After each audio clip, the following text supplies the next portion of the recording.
Todo narcisista tem um lado infantil. E é justamente esse lado infantil que atrai a vítima empata. Freud disse que o narcisista é uma criança que parou no tempo.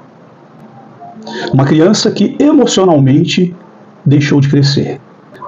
Ela permaneceu presa nas suas vontades, no seu ego, no seu querer, na dependência, na falta de limites, na irresponsabilidade. E é justamente esse processo de obstrução emocional que o narcisista carrega, que age como um imã, atraindo pessoas empatas no decorrer da vida.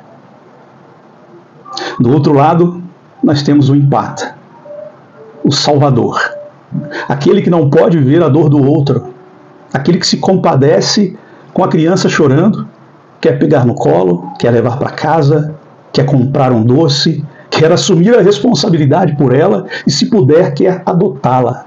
Quando o empata encontra o narcisista, é uma atração fatal.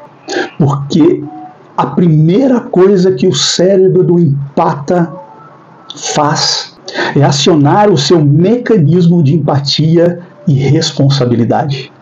O empata fica comprometido com o narcisista. E quanto mais o narcisista apronta, quanto mais ele mente, quanto mais ele faz dívidas e não paga, quanto mais ele trai, quanto mais abuso ele pratica, mais essa vítima empata sente-se comprometida em ajudá-lo. É justamente isso. O seu inconsciente vê o narcisista como uma criança abandonada que precisa de uma mãe, que precisa de um pai. E olha que sorte do narcisista, ele encontrou. Ele encontrou essa mãe, ele encontrou esse pai, ele encontrou esse salvador. E esse é um dos motivos do porquê é tão difícil para uma vítima sair do relacionamento abusivo com um narcisista. Inconscientemente, ele está abandonando alguém indefeso. Você falsamente decidiu acreditar que o narcisista não vive sem você, que ele não tem capacidade para viver sem você, porque ele é tão irresponsável que ele precisa de uma pessoa responsável. Ele é tão sem empatia que ele precisa de uma pessoa com empatia. Ele é tão inconsequente que ele precisa de uma pessoa madura para ajudá-lo no decorrer da vida. Pensa comigo. O narcisista sempre viveu muito bem sem você. Antes de você, vieram outras vítimas. Com essas vítimas, outros rompimentos.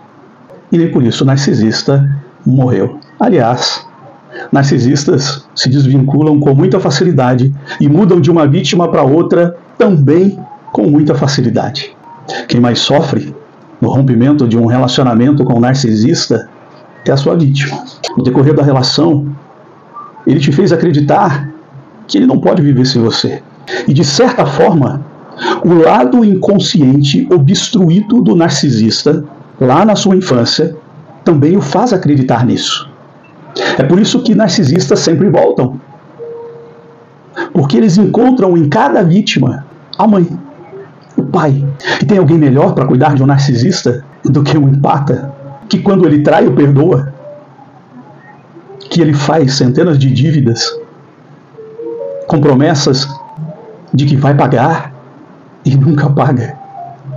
E tá aí você, repleta de dívidas, que você fez para salvar o narcisista. A criança que estacionou no seu crescimento emocional. O empata adulto que estacionou no seu compromisso ilimitado de salvar todo mundo, inclusive os maus. Um atraindo o outro.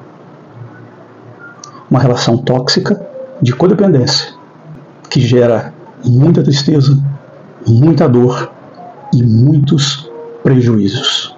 A primeira coisa que você precisa fazer, você, vítima, é saber que o narcisista é um adulto.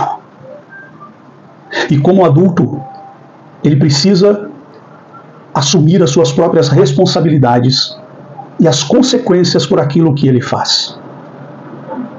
Não dá para você passar a vida tentando salvar quem não quer ser salvo. Não dá para você passar a vida achando que ele é uma criança, sendo que quando ele chegou até você, ele chegou como um adulto. E quando ele saiu da relação, ele saiu como um adulto. E ele está agora abusando de outra vítima como um adulto. Embora ele tenha atitudes de criança, ele é um adulto. E você não tem nenhuma responsabilidade por ele. Tenha responsabilidade por você. Eu sou Daniel Moura, sou terapeuta comportamental e quero te convidar para curtir esse vídeo e também para enviar esse vídeo para alguém que precisa. Lembre-se sempre, há uma vida abundante para você fora do relacionamento abusivo. Que Deus te abençoe.